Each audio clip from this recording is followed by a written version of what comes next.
Day అంతా బుచ్చిపాప నన్ను చాలా సతాయించింది. ఫుల్ టైర్డ్ అయిపోయాను. కాసేపు పడుకుందాం కదా! రెస్ట్ తీసుకుందాం అనుకునేలోపు అకిరా స్కూల్ నుంచి వచ్చేసాడు. స్కూల్ నుంచి వచ్చి రాంగానే, "అమ్మ ఆకలేస్తుంది ఏదైనా చేసి పెట్టు" అన్నాడు. సరే ఫ్రిడ్జ్ ఓపెన్ చేస్తే బ్రెడ్ ఉంది. ఓకే బ్రెడ్ ఆమ్లెట్ వేచేద్దాం అని చెప్పేసి అన్నీ రెడీ చేసుకున్నాను. ఇక్కడైతే బ్రెడ్‌ని ఘీ వేసి రోస్ట్ చేస్తూ ఉన్నాను. ఇప్పుడు ఇది రోస్ట్ అవుతూ ఉంటది. మీకు ఈ ప్రాసెస్ అయిపోయేలోపు ఒక చిన్న కథ చెప్తా వినండి.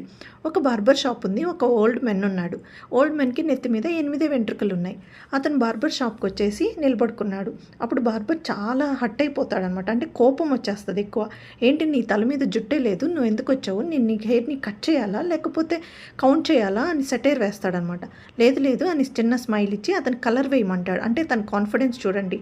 అంటే మనకున్న దాంట్లోనే తృప్తి పడాలి. మనకి లేని దాని గురించి ఆలోచించకూడదు అని చెప్పేసి తను హ్యాపీగా కలర్ వేపించుకొని వెళ్ళిపోతాడు. సో, జీవితంలో కూడా మనం కష్టాలన్నీ వదిలేసి సుఖాలను మాత్రమే తలుచుకుంటూ హ్యాపీగా ఉండాలి.